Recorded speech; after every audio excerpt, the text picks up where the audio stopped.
ओम नमः शिवाय प्रिय दर्शकों, बात कुंभ राशि की होगी और कुंभ राशि में भी 330 दिन की बात होगी अर्थात 13 अगस्त से लेकर के 18 जून 2026। इन 330 दिनों में आप ये जो 330 दिन का टाइम पीरियड है ना, ये 12 साल बाद ऐसा टाइम पीरियड आ रहा है। पूरी तरीके से 180 डिग्री आपकी ज़िंदगी घूमने वाली है, ये मानकर चलिए। आपके कर्म, आपकी बुद्धि क्योंकि भाग्य में जो भोगना लिखा होता है ना, वो मनुष्य की बुद्धि वैसे ही हो जाती है और वो वैसा ही कर्म करने लगती है।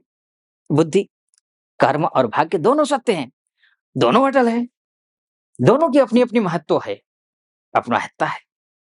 इनमें तुलना तो हो नहीं सकती क्योंकि ये एक-दूसरे को जन्म देना और एक-दूसरे से उत्पन्न होने वाले हैं। जैसे कि पहले मुर्गी आई या अंडा, बीज या फल। उसी तरह पर अब आपका जो कर्म है, उस कर्म पर आपका भाग्य पूर्णतः समर्थन कर रहा है। कैसे? इसको समझते हैं। क्या है कि देखिए आपके जो सोर्स ऑफ इनकम वाले जो ग्रह हैं, धन के जो ग्रह हैं, खासकर मैं गुरुदेव की बात कर रहा हूँ और बात करूँगा जो है पुनर्वसु नक्षत्र की। और पुनर्वसु नक्षत्र जो है, ये गुरुदेव का ही नक्षत्र है और गुरुदेव प्रवेश कर रहे हैं कब? 13 अगस्त को इसी नक्षत्र में। अब जब इसी नक्षत्र में गुरुदेव प्रवेश करेंगे, तो आपका क्या-क्या किन-किन चीज़ों में वृद्धि होगी? आपके पैसे में वृद्धि होगी, स्वास्थ्य में वृद्धि होगी। यानी कि अस्वस्थ से स्वस्थ हो जाएँगे। पुनर्वसु नक्षत्र को महत्व को समझने के लिए आप ये समझ लीजिए कि भगवान श्री राम का जो जन्म हुआ था, वो पुनर्वसु नक्षत्र में ही हुआ था। 12 बजे का जन्म है, तो अभिजीत नक्षत्र भी कहा जाता है। अभिजीत नक्षत्र नहीं, पुनर्वसु नक्षत्र चल रहा था पूरा दिन।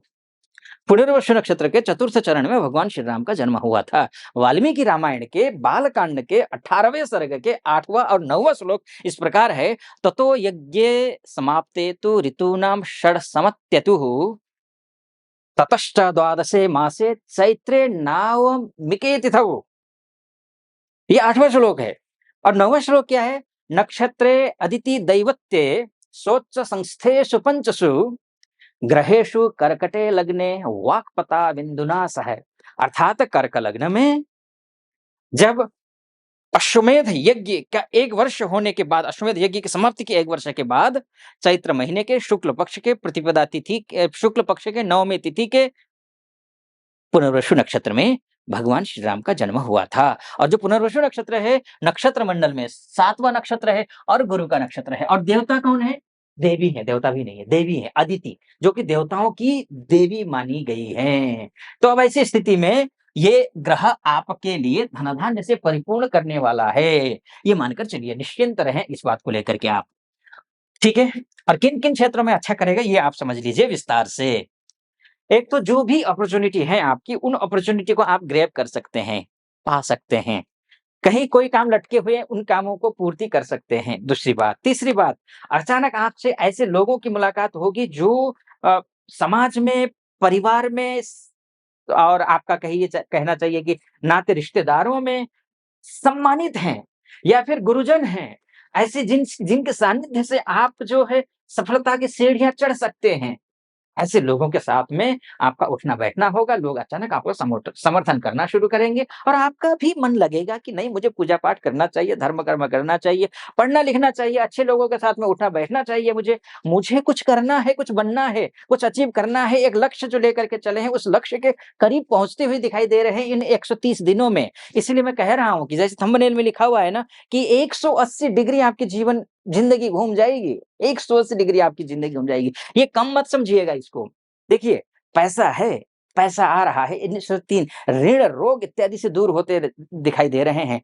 अगर आप, खासकर मैं बोलूँगा कि पैसे को लेकर के, क्योंकि आपका बैंक बैलेंस देखने वाला भी ग्रह गुरु ही है, आपका सोर्स ऑफ इनकम देखने वाला ग्रह भी गुरु ही है। तो अब ऐसी स्थिति में आपको समाज में, सोसाइटी को देखने वाला ग्रह भी गुरु ही है। तो अब ऐसी स्थिति, लेकिन गुरु ध्यान रखिएगा, मार्केश भी है। अब मार्केश जो होता है ना, वो ठीक नहीं होता है। मार्केश खतरनाक होता है। मार्केश खतरनाक होता है। अच्छा, एक बात और मैं कहूँगा, ये गुरु उच्च के भी हो रहे हैं, इसी अतिचारी भी हैं, उच्च की भी हो रहे हैं, उसके बाद जाकर के वक्री भी हो रहे हैं। इनका क्या फल होगा आगे, इस विषय पर चर्चा करूँ उससे पहले एक निवेदन आपके समक्ष रखूँगा। यहाँ तक पहुँचे हैं आप और मेरा विश्लेषण आपको सटीक लग रहा हो, तो चैनल को सब्सक्राइब, वीडियो को लाइक और कमेंट बॉक्स में जाकर के महादेव का भक्त होने के नाते आपको शुभकामनाएँ देते हुए ये आग्रह भी करूँगा कि सटीक लग रहा हो, सब्सक्राइब, लाइक और कमेंट के साथ हर हर महादेव ज़रूर लिख दीजिएगा। चलिए आइए फिर से विषय पर वापस लौट कर के आता हूँ। अच्छा, ये 18 अक्टूबर से लेकर के 5 दिसंबर के बीच में गुरुदेव जो हैं, वो हो जाएँगे उच्च के। उच्च के होने से बहुत ज़्यादा लाभ आपको है नहीं। उच्च के होने से आपको उतना लाभ है नहीं क्योंकि गुरु षष्ठस्थ हो जाएँगे। षष्ठस्थ गुरु अच्छे नहीं हैं। आपकी सोर्स ऑफ इनकम के भाव से वो अष्टम में हो जाएँगे, लग्न से षष्ठस्थ हो जाएँगे। दोनों ही दृष्टिकोण से शुभ नहीं है। आपको केसर का टीका लगाना है इन दिनों में। किन दिनों में? 18 अक्टूबर से लेकर के 5 दिसंबर के बीच में। अपॉर्च्युनिटी सब कुछ आएँगी, लेकिन होल्ड पर जा सकती हैं। स्वास्थ्य ठीक होगा, लेकिन पूर्णतः अस्वस्थ, पूर्णतः स्वस्थ नहीं होंगे।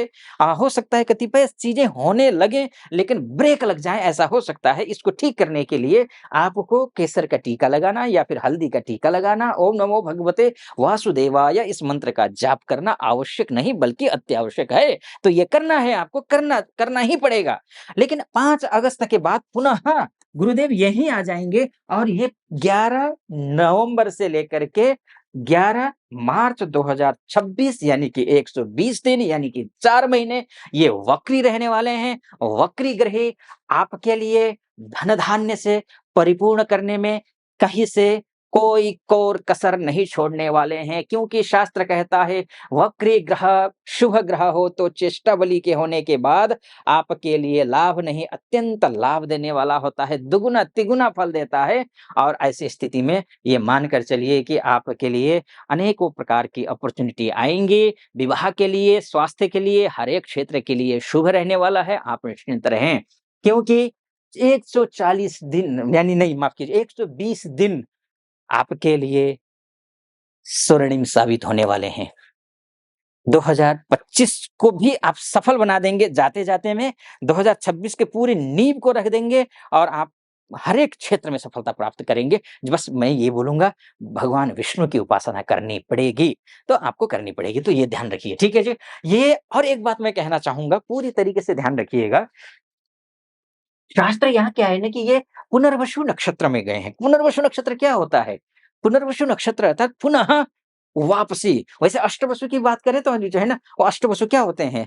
क्षिति, जल, पावक इत्यादि सब मिलाकर के अष्टवसु होते हैं। यानी कि आप तन, मन, धन इन तीनों चीज़ों से, आप क्षिति, जल, पावक, गगन, समीरा इन पाँचों चीज़ों से आप जो है ना परिपूर्ण होने जा रहे हैं। इन सभी चीज़ों से आप सुरक्षित हैं, सेफ हैं, ये मानकर चलिए। बाकी मिथुन राशि में है। मिथुन राशि शत्रु राशि है गुरु की। मेहनत नहीं करेंगे, भाग्य भरोसे बैठे रहेंगे, कुछ हासिल नहीं होने वाला है क्योंकि शत्रु की राशि है। शत्रु की राशि में ग्रह कल्याण वर्मा के सारावली के अनुसार वो ग्रह विकल होता है, वहीं पाराशर के अनुसार खल होता है।